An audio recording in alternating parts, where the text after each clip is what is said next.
I started making vision boards long ago when I was doing my PhD. I was sitting in my hostel room feeling miserable. I didn't know what to do with my life because I had thought that I loved chemistry. I worshipped that subject for a long time and I thought that research or PhD was my calling. It was not like how I imagined it would be. I was sitting there blaming my fate and asking, why did this happen to me and what am I supposed to do now?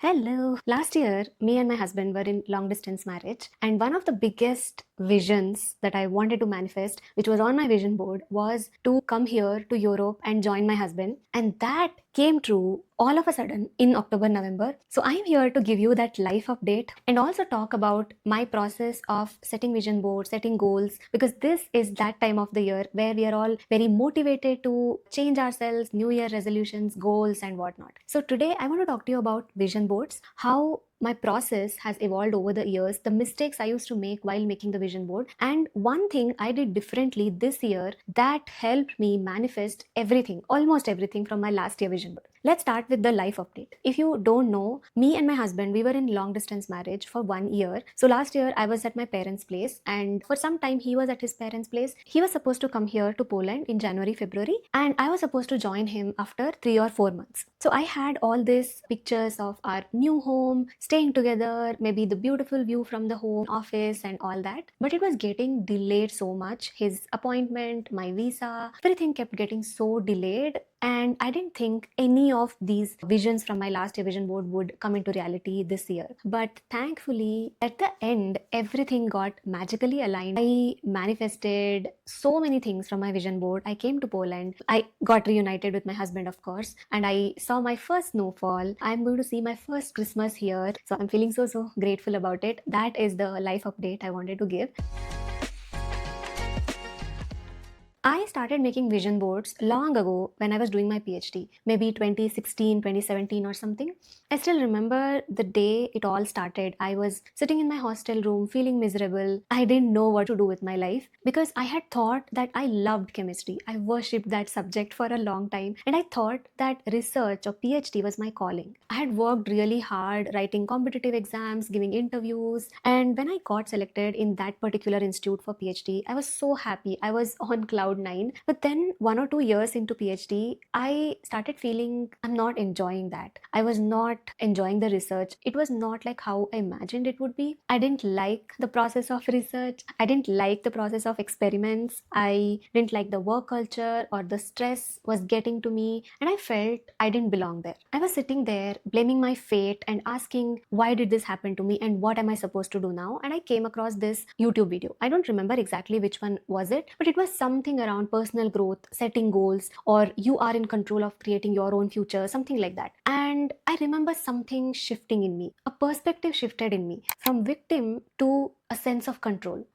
I decided to take the control back of my life, stop complaining about things, and try to maybe not change the reality. I was not that hopeful or confident yet. At least change the way I was feeling about the situation. From that day, I got into vision boards and goal setting. So every end of the year, I started this ritual. Mainly, it became a process where I came home to myself. I started reflecting on myself, started releasing what was not serving me, and with that new motivation, set a new vision to my new year. From then on, I made aesthetic vision boards, I set clear goals, I broke the goals down into systems, action plans, I pushed myself, I worked really hard throughout the year. Still, at the end of the year, something felt missing. I would ask myself, why is my business not growing as fast? Why am I not living in a more beautiful city or home? Why is my knee pain not getting better? Or why am I not getting fitter or looking fitter? Something felt missing until this year I understood one secret. So last year around October, we moved out of our first home after marriage and the long distance started. In this 1 year, whenever I looked at my vision board, which was my phone wallpaper, I realized that I don't really want to manifest the pictures from the board, but I wanted to feel something. I wanted to feel connected to my husband. In long distance, the connection feels somewhere missing. I wanted to have a better relationship. I wanted to laugh with him. I wanted to be happy. I wanted to have my little corners at home, have my that solitude and me time which I love. But everything kept getting so delayed. I was really frustrated at one point. I'll be completely honest with you. There was a time in September, October, I looked at my vision board and I looked at my reality, which was not really bad, but it was not what I wanted, right? And I felt so disappointed. I thought none of these pictures will come to life this year. There was this one picture staring at me where I am in Europe, I am with my husband, I am seeing my first snowfall, I am seeing my first Christmas here. And there was this another picture staring right at me, the reality. I was still at my parents' place. My Christmas would be to go and eat some pastry by myself because my parents don't eat pastry. Being alone, this picture was staring right at me, the reality. It felt really like black and white. It felt really disappointing and disheartening. Once I felt all of it, I cried, I cribbed about it. Then, when I reflected on it, I realized something. If years of inner work, self work, has taught me something, it is to shift my states and reframe the stories that I tell myself. I started to look at the situation and try to accept it however it is. I turned to all the tools I know from NLP, Reiki, life coaching, neuroscience, all of that. And I used a tool from NLP called Act As If Frame. NLP frames are the mental filters or perspectives through which you interpret an experience or a situation. Think of them like a lens through which you're looking into the world. So, act as if frame is where you act as if something has already happened. Like, for example, act as if you have already got that job. You look back and see what steps have you taken. Act as if you have already manifested that dream or achieved that goal. How would you behave? I use this with my clients as well. Let's say my client is in a problem and they are not able to find a solution. We reflect on the question. If you act as if you already have the money you wanted, what would you do? If you act as if you're already capable of getting that post you're applying for, how would you behave? What would change? So I asked myself the same thing. If I act as if I have everything, the connection, love, me time, my home, everything, what would I do? How would I live my life? And you might have heard of this. The secret to manifesting your dream life is to behave or live as if it has already happened. I also asked myself, this is a question I often ask myself, what would my higher self do? If I act as if I am my higher self, what would I do?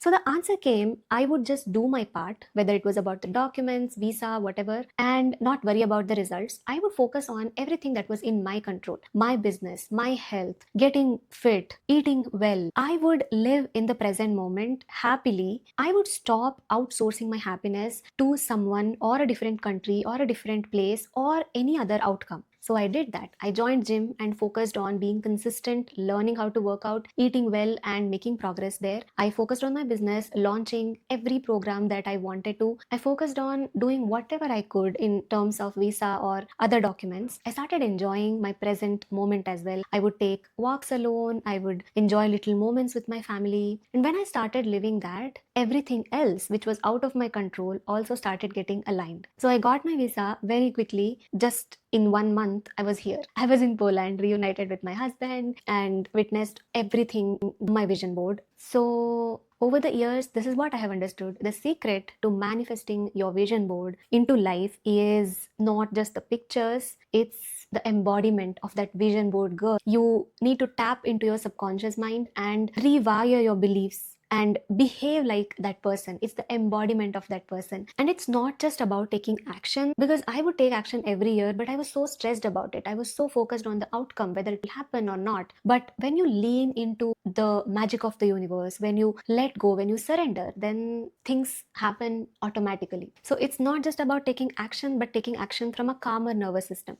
Vision board is not just about pulling pictures from Pinterest and putting it on a board. Goal setting is not just about setting smart goals, the method you might find on Google or somewhere, but it has a much deeper neuroscience and psychology. I have talked a lot about it in my vision board and goal setting workshop.